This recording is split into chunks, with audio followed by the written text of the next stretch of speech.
श्री गणेश महापुराण में 5वां अध्याय महोत्कट का अपनयन संस्कार। 1 वर्ष और बीत गया। बालक महोत्कट की आयु 5 वर्ष की हुई। महर्षि ने उनका अपनयन कराने का विचार किया। उस अवसर पर निगम आगम शास्त्रों के पारंगत विप्रगण तो आए ही। सभी देवता, राक्षस, यक्ष, नाग, ऋषि, मुनि, राज ऋषि, व्यवसायी एवं चारों वर्ण का जन समूह उपस्थित हुआ। असुरगण प्रत्यक्ष रूप में तो वहां बड़ी श्रद्धा के साथ उपस्थित हुए थे, किंतु मन में यही था कि ऐसा अवसर हाथ आवे जब महोत्कट का वध किया जा सके। जो असुर महर्षि के प्रति श्रद्धा भाव रखते थे और जिन्हें इस अवसर पर पहुंचने का निमंत्रण था, वे प्रत्यक्ष रूप में, और जिन्हें निमंत्रण नहीं था वे अप्रत्यक्ष रूप में छिप करके वहां पहुंचे थे। उनमें विघात, पिंगाक्ष, विशाल, पिंगल और चपल नामक 5 महाबली असुर भी थे, जिन्होंने माथे पर त्रिपुंड और गले में रुद्राक्ष माला धारण कर विप्रवेश बना रखा था। ब्राह्मण के छद्म वेश को धारण किए हुए वे असुर हाथों में कमंडल लिए हुए थे, जिनमें छोटे छोटे शस्त्रागन छुपाए हुए थे।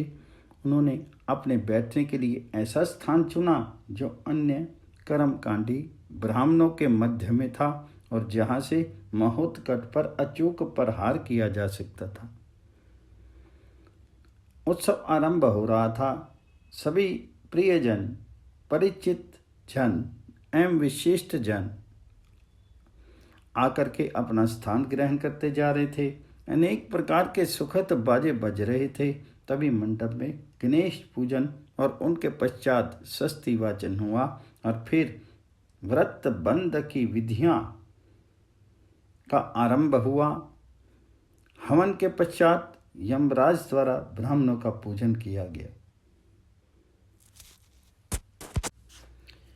जिस समय अग्नि स्थापन के पश्चात सौभाग्यवती नारियां और ब्राह्मणगण द्वारा आशीर्वाद पाठ के साथ महोत्कट पर अक्षत छोड़े जा रहे थे, तभी उन विप्रवेशधारी असुरों ने उपयुक्त अवसर जान करके कमंडलों से अस्त्र निकाल करके प्रहार करना उचित समझा। वे सभी अस्त्र प्रहार के लिए उद्यत हुए। वैसे ही उनका मंतव्य समझ करके महोत्कट ने उन पर कुछ अभिमंत्रित अक्षत फेंके और उनके साथ ही वे असुर निष्प्राण होकर के धरती पर गिर पड़े और उनका स्वाभाविक रूप प्रकट हो गया। 5 भयंकर असुरों के निष्प्राण शरीर देख करके सभी उपस्थित जन अत्यंत आश्चर्यपूर्वक कहने लगे, इस बालक के द्वारा थोड़े से चावल फेंके जाने पर ही इन भयंकर राक्षसों का मर जाना अवश्य सामान्य बात नहीं। तब ये बालक किसी विशिष्ट शक्ति से संपन्न तो है ही।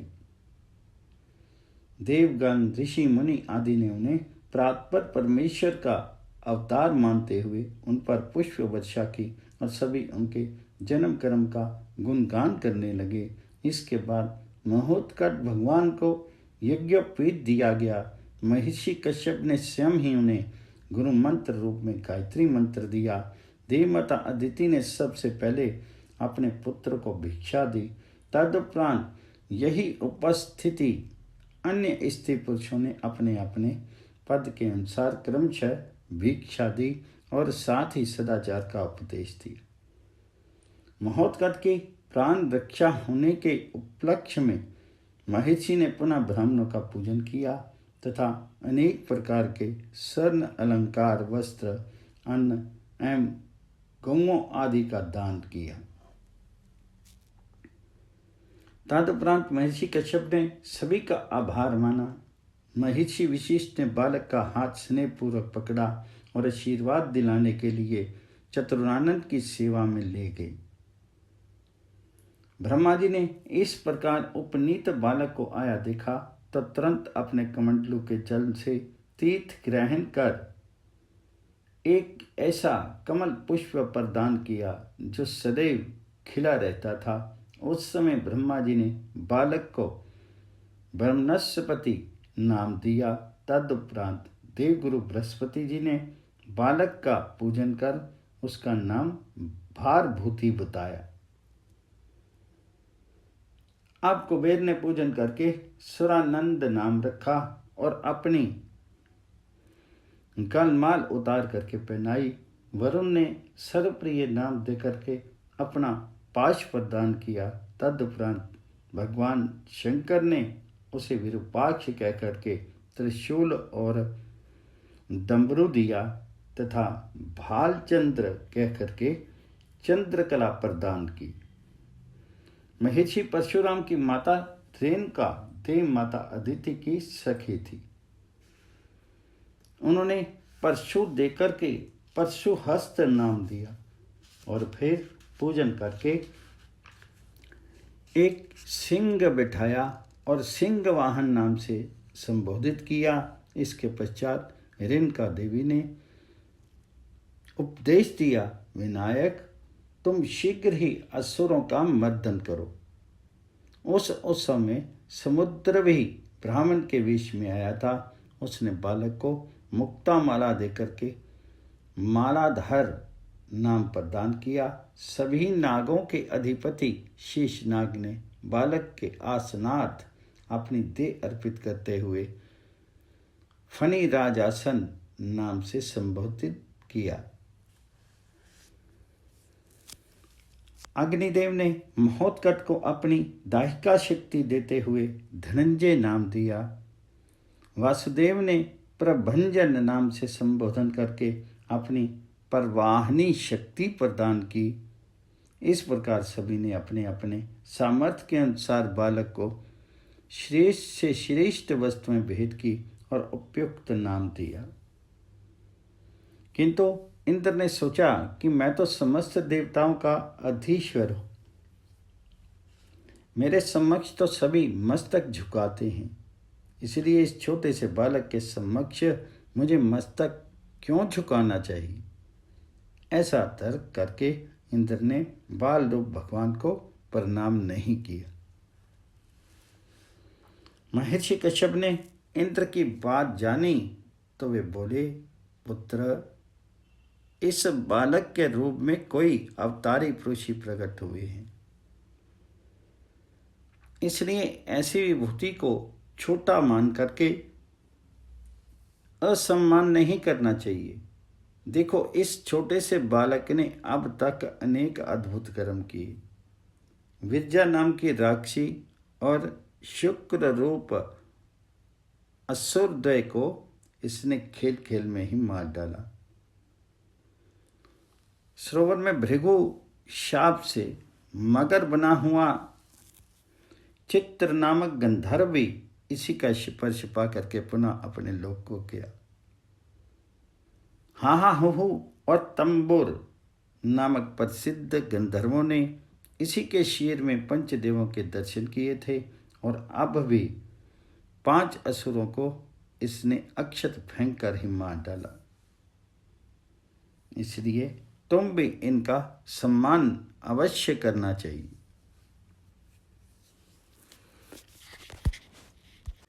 परंतु पुरंदर तो राज्यहीन होकर भी अपने अहंकार को नहीं छोड़ सके। उन्होंने कहा, पिताजी यद्यपि आपका कथन सत्य ही होगा, फिर भी मैंने स्वयं ऐसा कुछ ही प्रत्यक्ष नहीं देखा जिससे मैं इसे सम्मान के योग्य मान सकूं।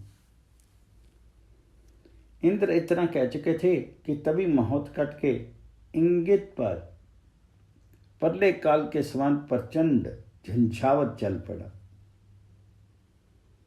बड़े बड़े वृक्ष और गिरी खंड टूट कर गिरने लगे। धरती कंपित हुई डोलने लगी। भयंकर विनाश उपस्थित था। सर्वत्र त्राही त्राही की पुकार हो रही थी। इंद्र ने घबरा करके महोत्कट की ओर दृष्टि उठाई तो इनके नेत्रों से अग्नि की लपटें निकलती दिखाई दी। उस समय उनका देह बहुत विस्तृत हो गया था। हजारों से अधिक मस्तक नेत्र, नाक, कान, हाथ और चरण थे। प्रमुख नेत्रों का स्थान सूर्य और चंद्रमा ने ले रखा था तथा रोम रोम में अनंत ब्रह्मांड समाये हुए थे। इंद्र ने महोत्कच के शीर में विराट रूप के दर्शन किए। अब वे भय से व्याकुल होकर के उनकी स्तुति करने और अपने अपराध को क्षमा मांगने लगे। तब वह भयंकर रूप छिप गया और शांत बालक के रूप में महोत्कच के दर्शन हुए। सभी उपस्थित जन उनका जयघोष करने लगे। इंद्र ने अपना अंकुर और कल्प वृक्ष भेद कर विनायक नाम से उन्हें भक्तिपूर्वक संबोधन किया। तदुपरांत सभी लोग अपने अपने स्थान को प्रस्थित हुए। अब महोत्कच का विद्या अध्ययन आरंभ हुआ। वस्तुतः वे स्वयं ही सभी विद्याओं के आश्रय स्थान थे, इसलिए कोई भी विद्या उनसे भिन्न हो ये संभव नहीं था। तो भी लोकाचार की दृष्टि से उन्होंने शिक्षा ग्रहण में रुचि ली तथा थोड़े ही समय में समस्त वेद, वेदांग, व्याकरण, गणित, ज्योतिष एवं धनुर्विद्या आदि में निष्णात हो गए। कोई भी विद्या ऐसी नहीं थी जो उन्होंने प्राप्त ना की हो। महोत्कच को शास्त्रीय सिद्धांतों पर जो बुद्धि थी उस पर सभी विद्वानों को आश्चर्य होता था। उनके द्वारा की गई व्याख्या को सुनकर के सभी आश्चर्यचकित रह जाते। इससे सभी को यह विश्वास हो रहा था कि साक्षात भगवान के बिना इसके अल्पायु में अन्य कौन ऐसा धुरंधर हो सकता है।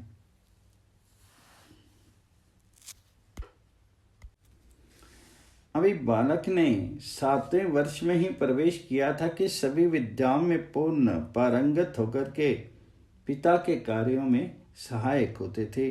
कभी कभी भुजाओं में अंकुश, परशु और पद्म धारण कर सिंह पर सवार हो जाते। उस समय उनका रूप बहुत शोभायमान किंतु भयानक भी लगता। जब वह सिर पर मुकुट, कानों में कुंडल, ललाट में कस्तूरी का तिलक और चंद्रकला, गले में मोतियों की माला एवं नाभि पर शेष नाग को धारण करके घूमते थे, तब उनकी शोभा भी की तुलना अन्य किसी से भी नहीं की जा सकती थी। जब अपने वीर देश में सज करके और सिंह पर सवार होकर के घोर गर्जन करते, तब धरती आकाश भी कांप उठते। किसी बलि से बलि राक्षस का भी साहस नहीं होता था कि उनके सामने जा सके। इस कारण आश्रम के चारों ओर पूर्ण शांति का वातावरण बन गया और आश्रम में तो सदैव हर्ष उल्लास का ही साम्राज्य छाया रहा। उनके इस प्रकार की सुचारू रक्षा व्यवस्था देख करके महर्षि उनकी पत्नी अदिति बहुत ही सुखी हुई। उन्होंने अपने को धन्य मानते हुए पूर्वजों की भी प्रशांति की, जिनके पुण्य फल से उन्हें ऐसे सर्वगुण संपन्न एवं सर्वसम्मत पुत्र की प्राप्ति हुई। इस प्रकार सभी के लिए महोत्कच अत्यंत आनंद के देने वाले बने हुए थे। ओम गण गणपते नमः। श्री गणेश महापुराण में महोत्कच का काशी गमन। एक दिन महर्षि कश्यप संध्या वंदन आदि से निवृत्त हुए ही थे कि उनके आश्रम पर काशी नरेश समागत हुए। उन्होंने आश्रम में प्रवेश करके महर्षि को भक्ति भाव से प्रणाम किया। उन्हें देख करके महर्षि भी स्नेह अतिरेक के कारण उठ खड़े हुए और उन्होंने काशीराज को हृदय से लगा लिया। तदुपरांत राजा ने महर्षि की आज्ञा से आश्रम में ही भोजन किया और विश्राम करने लगे। इसके बाद राजा पुनः महर्षि की सेवा में उपस्थित हुए और महर्षि से के विनय पूर्वक बोले, भगवान, मैंने अपने पुत्र का संबंध निश्चित कर दिया और शीघ्र ही उसका विवाह करना चाहता हूँ, इसलिए आप कृपया काशी चल करके युवराज का विवाह कार्य संपन्न कराने का कष्ट करें। महर्षि बोले, राजन, इस समय तो मैं एक अनुष्ठान कर रहा हूँ, इसलिए चलना संभव नहीं है। यदि पहले से कहा होता तो अनुष्ठान बाद में किया जा सकता था। तो राजा ने निवेदन किया, ये मेरी भूल हुई है महर्षि, वस्तुतः मुझे आपकी सेवा में बहुत पहले उपस्थित हो जाना चाहिए था, परंतु राज कार्य में इतना व्यस्त रहा कि चाहते हुए भी यहाँ नहीं आ सका। आप हमारे कुल पुरोहित हैं, इसलिए आपके बिना विवाह की संपन्नता भी कैसे होगी। कश्यप जी ने पूछा, देर में विचार किया,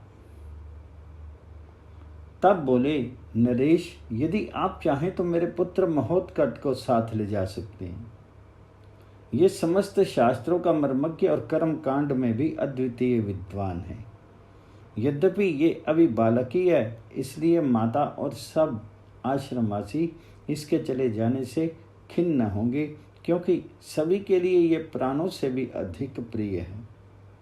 इस प्रकार इसका आश्रम में अनुपस्थित रहना भी सभी के लिए कष्टकारी होगा, तो भी आप इसे ले जा सकते हैं। मुझे विश्वास है कि यह युवराज के विवाह संस्कार का सभी कार्य विधि पूर्वक संपन्न करा देगा। कार्य पूर्ण होने पर आप इसे यहाँ भेज देना।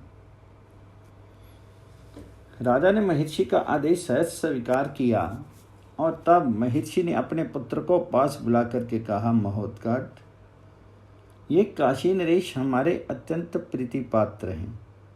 इनके यहाँ युवराज का विवाह होने को है। इनके कुल पुरोहित हम ही हैं, इसलिए इनके यहाँ के विभिन्न संस्कार विधिवत संपन्न कराना हमारा कर्तव्य है। यद्यपि तुम्हें यहाँ से भेजना हमारे लिए कष्टकर है, तो भी इसका कार्य करना ही होगा। अतः तुम इनके साथ जाओ और युवराज का विवाह कार्य संपन्न करा करके शीघ्र यहाँ लौट आओ। महोत्कट ने पिता की आज्ञा शिरोधार्य की और राजा के साथ काशी जाने के लिए प्रस्तुत हुए। फिर अपने माता पिता को श्रद्धा भक्ति पूर्वक प्रणाम करके राजा द्वारा उपस्थित रथ पर जा बैठे। उस समय पुत्र के वियोग में माता अदिति और सभी आश्रमवासी आंसू बहाने लगे। अदिति ने राजा से विनय पूर्वक कहा, महाराज, ये बालक बहुत चंचल और अपरिपक्व बुद्धि है। कुटिल राक्षसगण सदैव इसे मारने का अवसर खोजते रहते हैं। ये कभी इस कुटी से बाहर नहीं गया है, इसलिए इसकी रक्षा का पूरा भार आप पर है। आप जिस प्रकार इसे अपने साथ लिए जा रहे हैं, वैसे ही कुशलतापूर्वक यहाँ पहुँचा देने की शीघ्र कृपा करें। काशी नरेश ने वचन दिया, माता, आप चिंता मत करें, मैं अपने प्राण देकर भी आपके पुत्र की रक्षा करूँगा और कार्य संपन्न होने पर सुरक्षित रूप से यहाँ पहुँचा दूँगा। तदुपरांत काशीपति ने महिषी और उनकी पत्नी के चरणों में प्रणाम किया और रथ पर जा बैठे। तभी रथ के घोड़े वायु के समान वेग से दौड़ पड़े। जब तक रथ की ध्वजा दिखाई दी, तब तक माता अदिति अश्रुपूर्ण नेत्रों से उधर ही देखती रही। उसके बाद पुत्र वियोग की पीड़ा लिए आश्रम में पड़ गई। उस समय उन्हें कुछ भी अच्छा नहीं लगता था। काशीराज अपने रथ एवं घुड़सवार दल के साथ आश्रम से चल करके एक भयंकर वन में पहुंचे। उस वन में एक स्थान पर विप्रवर रुद्रदेव का छोटा भाई धूम्राक्ष घोर तप कर रहा था। नरांतक चाचा धूम्राक्ष भगवान भास्कर को प्रसन्न करना चाहता था। उसकी अभिलाषा था कि तीनों लोकों पर भय रहित शासन के लिए सभी को मारने में समर्थ बनाने वाला दुर्लभ दिव्य शस्त्र अस्त्र प्राप्त हो जाए। उनकी तपश्चर्या का ढंग अद्भुत था। उन्होंने दोनों पांव एक वृक्ष की शाखा में बांधे हुए वह अधोमुख लटक रहा हुआ था। आहार भी कुछ नहीं करता, पानी भी त्याग दिया, केवल धूम्रपान करता हुआ जीवनचर्या चला रहा था। भगवान भास्कर उसके दारुण तप से द्रवित हुए। उन्होंने अत्यंत प्रकाश पुंज में एक ऐसा शस्त्र उसके पास भेजा जो अपनी प्रजा में से समस्त विश्व को उद्दीप्त कर सकता था। वह शस्त्र ज्यों ही आकाश से उतरता हुआ धूम्राक्ष को प्राप्त होने वाला था, त्यों ही महोत्कट ने ऊपर की ओर उछल करके उस शस्त्र को मार्ग में ही ग्रहण कर लिया। महोत्कट ने उस शस्त्र को प्रक्षेपणार्थ धूम्राक्ष की ओर वेग से फेंका। उसी समय वज्रपात जैसा एक भीषण शब्द हुआ और उसी के साथ धूम्राक्ष के शीर के 2 खंड होकर के चूर चूर कर दिए। उस विशाल शरीर खंडों के गिरने से अनेकों वृक्ष टूट करके धरती पर गिर गए। वह देख करके काशी नरेश को बड़ा आश्चर्य हुआ।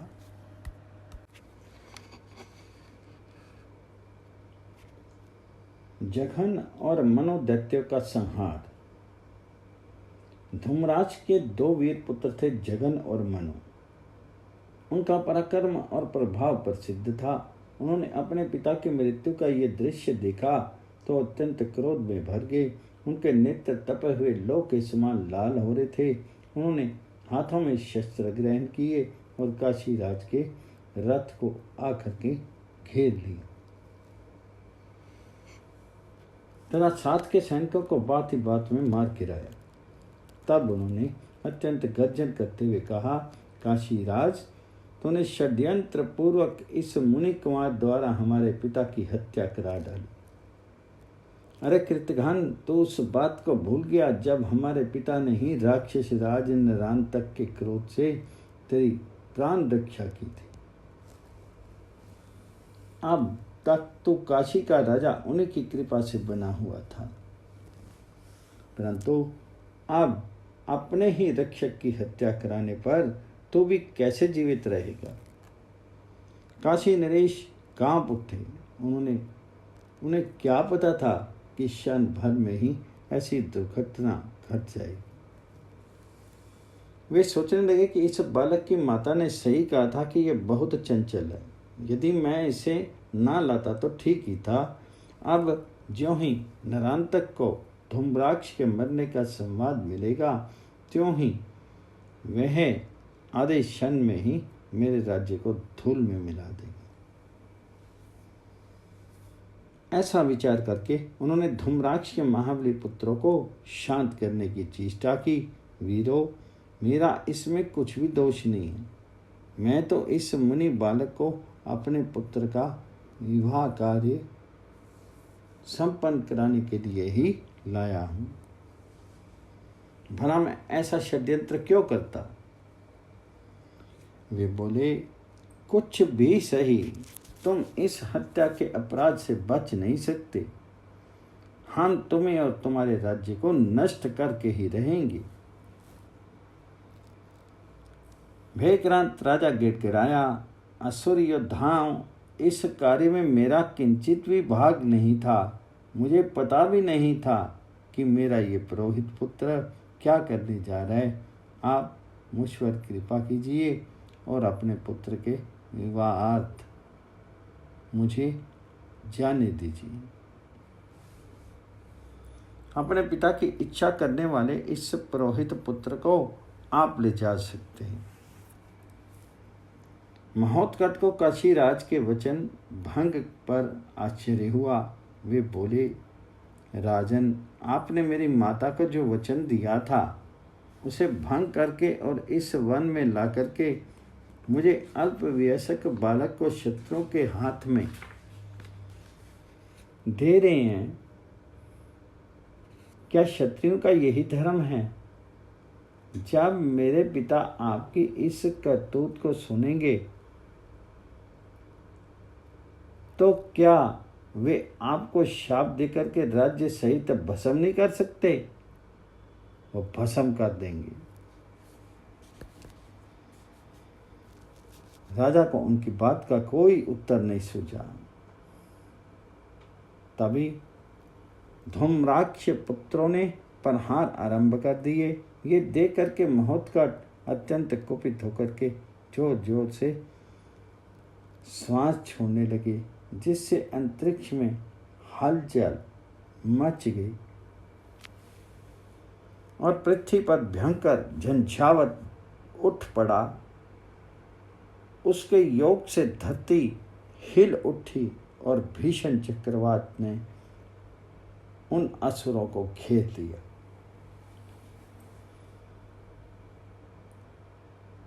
वे चक्कर खाते हुए धरती से उठे और अंतरिक्ष में चक्रवात घूमते हुए अंत में नरांतक के नगर में जा गिरे।